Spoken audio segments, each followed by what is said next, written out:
Grande est ma joie de vous retrouver dans cette émission Santé en priorité et bienvenue, fidèles téléspectateurs, si vous nous rejoignez. Si vous ne le savez pas, 300 000 naissances de drépanocytaires sont enregistrées par an à travers le monde et plus de 38 000 décès ont été répertoriés en 2019.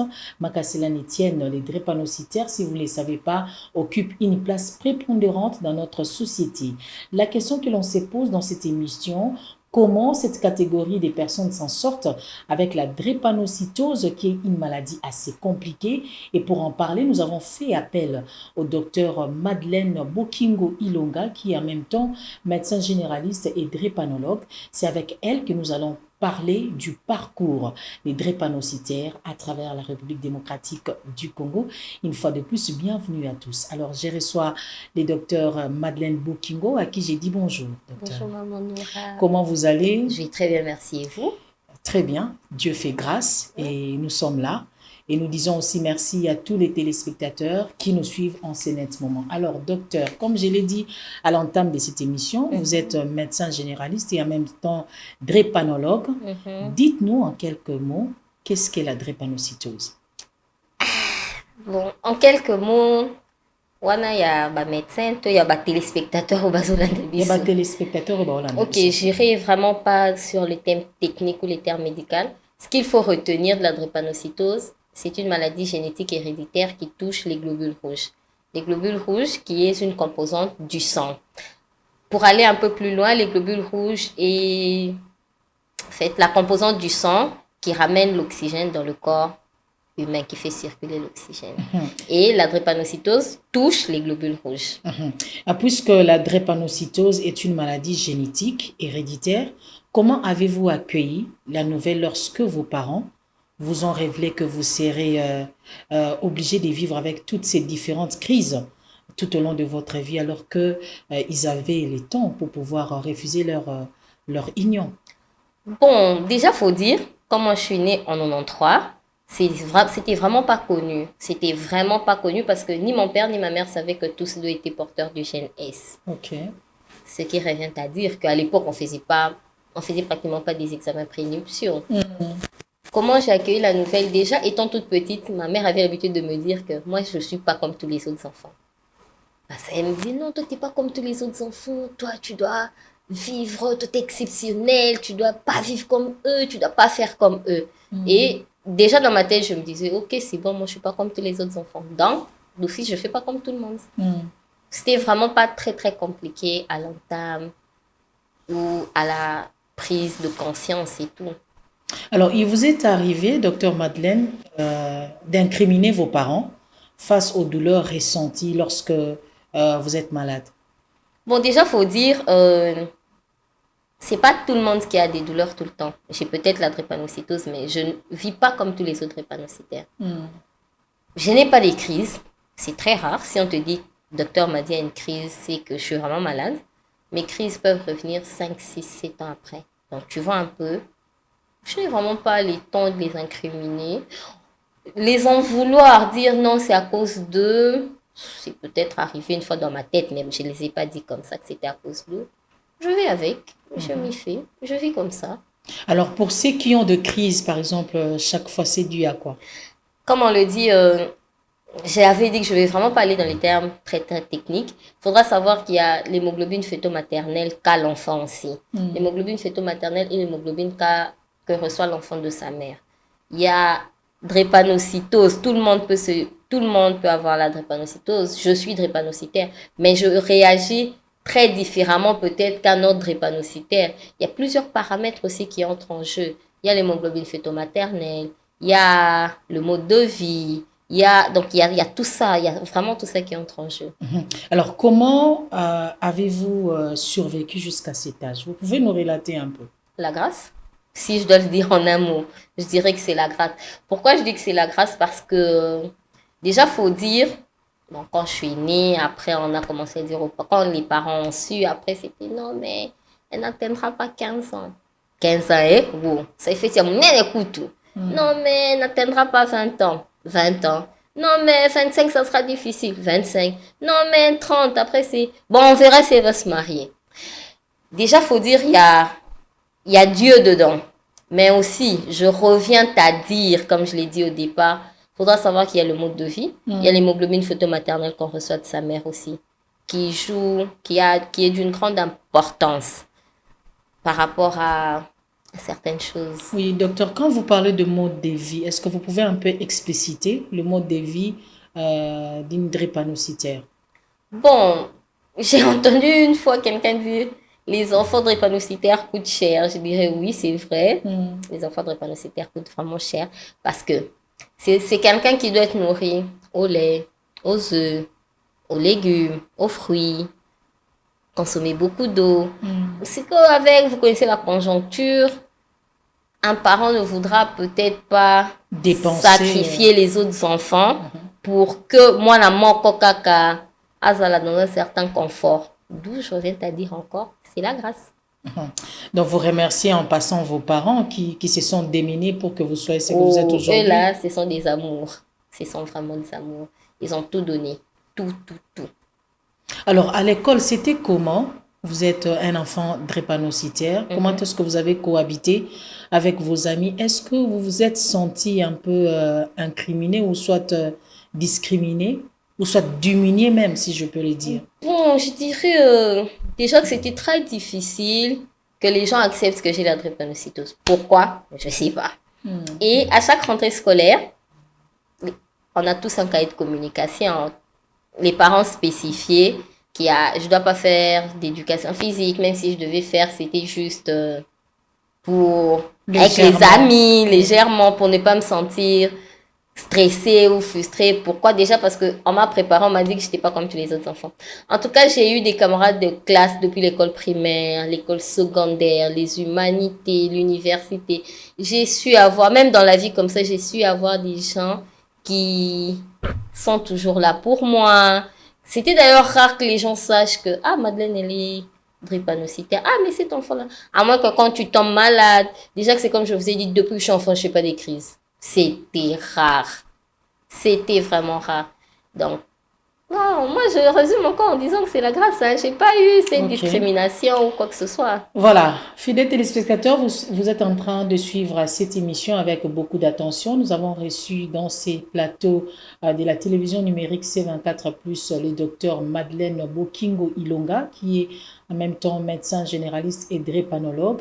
Elle est aussi drépanocytaire de son état. Elle est en train de parler de son parcours. Pourquoi pas aussi encourager d'autres personnes qui sont victimes de cette maladie. Alors, docteur, dites-nous en quelques mots, comment est-ce que vous avez vécu lorsque vous étiez à l'université? Déjà, ma pire année a été mon année de stage, D4. C'était vraiment la pire année. Pourquoi je dis que c'était la pire année? Parce que c'était très stressant. Déjà, il faut savoir, la drépanocytose et le stress ne doivent jamais habiter ensemble. Jamais, alors jamais. C'était stressant parce que il fallait être en stage. On te traite comme tout le monde. C'était vraiment compliqué qu'on fasse une exception. Il fallait faire des gardes. Il fallait. Mais à l'université, je me suis en sortie. C'est comme je vous dis encore, j'ai eu des amis, j'ai eu des gens vraiment exceptionnels. Il suffit qu'on dise, m'a dit, ce sont pas bien. Non, mais m'a dit, toi, tu dois bien te sentir. Tu dois venir à la fac. Et il y avait, ça arrive à tout le monde tombe malade. Comme je l'ai dit, il peut arriver que je tombe malade. Et puis, tu es là. Mais m'a dit, oh, mon année, non, je me sens pas bien. D'ailleurs, aujourd'hui, on a eu tel cours, on va t'envoyer les notes. Là, faut dire déjà que moi, quand je commençais l'université, l'électronique prenait déjà de l'ampleur. On va t'envoyer des notes sur WhatsApp, je vais te faire des photos, tu vois. J'avais toujours des camarades, des copines. Qui t'entouraient avec l'amour. L'amour, c'était... mais m'a dit, ce sont pas bien. Il faut qu'on aille voir Madi. Toi, tu avais écrit tel cours. Envoie Madi. Donc, il voulait toujours, malgré que je peux être malade, mais j'étais toujours à jour. Et l'année qui a vraiment été compliquée pour moi, c'est comme je l'ai dit ici, c'était D4. Parce qu'en D4, tu es médecin stagiaire. Et médecin stagiaire, comme nos maîtres le disaient souvent, un médecin stagiaire n'a pas des droits, il n'a que des devoirs. Mais après, quand on sait quand même que non, elle est quand même pas comme les autres, elle fonctionne peut-être pas comme les autres, ça a allégé les choses. Alors, que dire à cette personne qui est découragée en ce moment, qui est comme vous, qui souffre comme vous aussi, mais qui est découragée, déprimée, par les aléas de la vie, si on peut le dire. Les parents n'ont pas assez d'argent, il faut débourser beaucoup d'argent pour les traitements, aussi pour l'alimentation. Que dire à cette personne? Bon, déjà, faut dire que, bon, il m'est arrivé aussi des fois de me dire, non, mais pourquoi je suis tombée malade? Je suis tombée malade peut-être, genre, je suis tombée malade au mois de juin, et puis là, on est au mois de septembre, je suis encore malade. Ça arrive à tout le monde, ça arrive à tout le monde de se poser des questions. Mais moi, ce que je dis aux gens, ne jamais abandonner.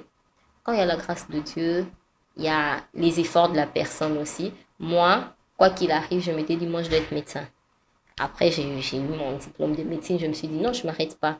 Je vais aller un peu plus loin. C'est parce que d'abord, j'avais cette détermination-là. Je voulais vraiment aller plus loin. Mais il faut dire aussi, c'est comme vous avez dit, il peut arriver aussi que les parents ne peuvent pas assurer et tout. Moi, je dis d'ailleurs, pour un drépanocytaire, les légumes à Kin et Botakanango, au Congo, d'ailleurs, notre terre, elle est tellement fertile. Il suffit au Lonia ou Eboti. Les légumes, c'est vraiment le meilleur traitement. Les légumes, de l'eau, les repas du matin et tout. Alors, quels sont les meilleurs moments de votre vie et aussi les mauvais moments? Les meilleurs moments, j'ai toujours eu des meilleurs moments, surtout avec mes parents, mes frères, mes soeurs. L'un des pires moments de ma vie est quand j'ai fait une pleurésie. Bon, ceux qui me suivent savent un peu pleurésie. Pleurésie, c'est-à-dire, c'est quoi? J'avais un problème avec mes poumons. J'avais une forte infection pulmonaire. J'étais vraiment malade. Moi-même, je n'y croyais plus. Je commençais à me dire, non, peut-être je vais mourir parce que là, c'est terrible et tout. C'était l'une des pires situations que j'ai traversées. C'était vraiment limite. J'avais envie de mourir. Je commençais à dire à Dieu même, Zwana onga kaka, parce que là, je n'en peux plus. Mais, c'est comme je dis, j'ai eu des personnes qui m'ont entourée, des personnes exceptionnelles. J'ai eu mon père, j'ai eu ma mère, j'ai eu mes frères. Donc, j'ai eu toutes ces personnes-là qui étaient là au point même de me dire, bon, m'a dit, si toi tu n'as plus de foi, accroche-toi à notre foi. J'ai eu des amis qui étaient là, non, m'a dit, t'inquiète, ça ira, tout ira bien. Tu vois un peu, c'est l'un des pires moments de ma vie. Mais après, j'ai quitté Kinshasa. J'avais quitté Kinshasa pour un bon moment. Je suis allée me faire soigner à l'étranger. Là encore, je reviens à dire que c'est la grâce. Et puis, alors, vous êtes médecin aujourd'hui. Dites-nous, est-ce que c'est un mérite ou une passion pour défendre vos droits? Les deux. Pourquoi je dirais les deux? J'ai mérité être médecin parce que j'ai pas abandonné. Même quand les gens ne croyaient plus, ah, est-ce que m'a dit il va arriver? Il y avait toujours une lueur d'espoir qui venait de quelque part. Non, m'a dit fonce, tu vas arriver et tout. Ça, c'est le mérite. La passion. J'ai toujours eu la passion pour la médecine depuis que je suis enfant. Moi, je me disais, non, mais moi, je dois être comme papa. Moi, je dois être comme papa. Moi, je dois être comme papa. Et il est jusqu'à aujourd'hui d'ailleurs, parce que si je dis il fut, c'est comme si j'étais au passé. Mon père, c'est ma béquille. C'est ton mentor. Même quand je vais abandonner, il me dit, non, mais t'as pas fait tout ce chemin pour abandonner. Tu vois, t'es déjà... Vous voyez un peu. Donc voilà. J'aime la médecine, mais j'ai mérité aussi être médecin. Et par-dessus tout, l'enveloppe est couronnée ou emballée encore de la grâce divine. Alors, aujourd'hui, vous êtes drépanologue. Dites-nous, quelles sont vos ambitions pour vos semblables et qu'est-ce que vous demandez à l'État congolais en ce qui concerne la vie des drépanocytaires à travers la République démocratique du Congo? Parce qu'on doit se le dire, il y a beaucoup de vos semblables qui souffrent en ce moment. Il y a beaucoup de vos semblables qui manquent d'ailleurs même le sang à faute de moyens. Alors, comment faire pour renverser la donne? Déjà, moi, je vais commencer par les parents. Moi, je dirais aux parents, on ne se marie pas parce qu'on veut se marier. Quand on se marie, on se dit, ok, les enfants sont la résultante ou le résultat d'un amour. Mais quand on veut se marier, on doit voir comment mettre ces enfants-là. De nos jours, quelqu'un ne peut pas avoir un enfant de drépanocytaire et dire, n'ayez pas quitté. Non. Il y a des émissions par-ci, par-là.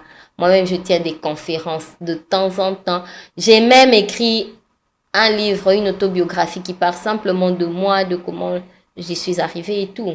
À l'État congolais, j'ai vu récemment la distinguée première dame qui est allée poser la première pierre de l'hôpital Mabanga, si je ne me trompe pas. Il faudra vraiment que les médecins prennent conscience. La drépanocytose, bon, j'ai eu à fréquenter ou à circuler à l'étranger. Il y a certains médicaments que les drépanocytaires n'achètent plus. Ok. Les poches de sang, limite, c'est gratuit, ça coûte pas grand-chose, surtout pour les drépanocytaires, surtout les enfants. L'État doit vraiment un peu revoir le système sanitaire par rapport aux drépanocytaires. Parce que souvent, on entend les personnes vivant avec HIV, il y a des dons qui sont arrivés, il y a des médicaments qui sont gratuits. Mais si ces personnes-là qui vivent avec HIV peuvent avoir des médicaments gratuits. Quand j'ai fait ma pleurésie, j'étais sous un traitement tuberculeux. C'est des médicaments qu'on prend gratuitement. Mais si ce sont des médicaments qu'on prend gratuitement, il faudra arriver à donner aux drépanocytaires les premiers soins ou les soins pas, en fait, les tout premiers soins en arrivant à l'hôpital gratuitement. C'est vraiment un système de santé que l'État congolais doit revoir. Moi, j'encourage toujours ce que la première dame fait, mais c'est pas à elle de tout faire, c'est à l'État congolais de faire tout ce qui va avec le système sanitaire. Alors, quelles sont vos ambitions? Aujourd'hui, vous êtes médecin et drépanologue. Vos ambitions? Ah, j'en ai beaucoup, hein. J'en ai beaucoup, beaucoup, beaucoup déjà. La première ambition a été d'avoir une ONG, chose que j'essaye quand même de me battre par-ci par-là. La deuxième grande ambition, c'est avoir un grand centre de santé en RDC, parce que, qu'on se le dise, Mabanga est le seul centre de santé qu'à la RDC pour le cas des drépanocytaires. Pourquoi pas en rajouter 2, 3? Il y a plusieurs médecins qui vont maintenant faire des études pour devenir drépanologue. Apporter la joie, apporter un plus à ces enfants-là. Et pourquoi ne pas être aujourd'hui icône de la drépanocytose? Quand les gens te regardent, ils disent, ah mais moi je vais devenir comme docteur Madi, ça fait toujours plaisir. Ou moi je vais vivre longtemps comme docteur Madi. Bon, pour l'instant, je reviendrai encore à 60 ans sur ces mêmes plateaux. Je reviendrai encore peut-être à 80 ans. C'est un peu ça, arriver à... Le but pour moi, ou la réussite pour moi, c'est vraiment arriver à remettre un sourire chez un enfant drépanocytaire. Alors, puisque vous parlez de remettre les sourires à tous les drépanocytaires de la République démocratique du Congo et aussi ceux qui nous suivent à travers le monde, dites-nous quel est le secret de bien vivre lorsqu'on est drépanocytaire? Le tout premier secret, c'est s'accepter. En tout cas, c'est le tout premier. Je dis, bon, moi, je m'accepte. Déjà, je prendrai mon exemple. C'est rare que les gens sachent que Madeleine est malade. En tout cas, il faut vraiment être très proche de moi. Parce que je suis toujours en train de rire. Jusqu'au point où chez moi, on m'avait surnommé boule de joie. Okay. Je suis toujours en train de rire. Donc, c'est d'abord s'accepter, s'assumer et dire, bon, ça ne va pas changer, c'est une maladie génétique. Je fais quoi? Je vis avec. Je croque la vie à plein dents. Je vis comme si... de rien n'était. Bon, pas comme si de rien n'était, mais je vis ma vie connaissant mes limites. Connaissant que moi, je ne peux pas consommer d'alcool, moi, je ne peux pas fumer, moi, je ne peux pas faire ceci, moi, je ne peux pas faire cela, je connais mes limites. Tout ce qui reste. Vivons la vie. La vie, elle est belle, hein? Hey! La vie, elle est belle, c'est vrai. Très belle, hein? Hey! Quand vous dites, docteur Madeleine, je vous prends au mot, quand vous dites il y a des limites, est-ce que vous pouvez nous étaler ces limites-là liées aux drépanocytaires? Déjà que je sais que je ne peux pas prendre d'alcool. Mais la rama s'arrêter. Mais la ramaille. Je sais que je ne peux pas fumer. Je sais que quand il fait très froid, il faut que je me couvre. Et beaucoup boire. Je sais que quand il fait très chaud, je dois beaucoup m'hydrater. Je sais que les embouteillages n'est pas un facteur. Bon, à Kinshasa, on a appris à accepter ça, mais c'est un facteur qui favorise quand même des crises. Je sais que le stress, ça favorise des crises. Pourquoi je vais stresser? Pourquoi je vais sortir quand je sais qu'il fait très chaud? Si je n'ai rien à faire, moi je suis chez moi quand il fait chaud. Hein. Quand il fait très froid aussi, si je n'ai rien à faire. Je sais que je dois bien manger. Quand je dis bien manger, les gens pensent que quand on dit bien manger, c'est avoir beaucoup de viande. Moi, il y a des jours où je me réveille souvent, je suis bon, l'élo, il y a ma tembeli. Il y a ma tembeli. Na foufou. Je mange bien, là, je suis bien. Pour moi, j'ai bien mangé. Parce que je sais que ma tembele m'apporte un plus, Pondu m'apporte un plus, Ndunda m'apporte un plus. Et toujours, mon meilleur Alors, secret, prendre de l'eau, s'hydrater. C'est le meilleur secret. C'est le premier remède de drépanocytaire d'ailleurs. Alors, en tant que drépanologue, il est facile de pouvoir vivre avec cette maladie. On s'arrête là. Je suis la preuve. Mais au fait, déjà en parlant, vous connaissez l'un des plus vieux drépanocytaires de la RDC? Dites-nous-le. Il s'appelle, d'ailleurs, c'est quelqu'un que je salue avec beaucoup de respect. Et je me rappelle de sa phrase, il fait « Après moi, c'est de toi qu'on parlera ». C'est le docteur Manzombi. Il m'a dit ça comme c'est fait. « Après moi, c'est de toi qu'on parlera ». 69 ans. Donc, vous voyez qu'on peut vivre avec sans problème, juste en respectant ce qu'il faut. La vie, elle est belle. Faut pas se torturer pour dire j'aime une phrase que j'entends souvent chez quelqu'un qui m'est très cher. La vie, elle est belle. Faut pas se torturer avec des choses dont on n'a pas de solution. Tu vas faire quoi? Tu vas blâmer Dieu. Tu vas blâmer les parents. Ce qui est fait, est fait. Vivons. Moi, j'aime dire vivons. Vivons. Voilà, vivons, comme l'a dit le docteur Madeleine Ilonga. Nous vous remercions d'avoir suivi cette émission avec beaucoup d'attention.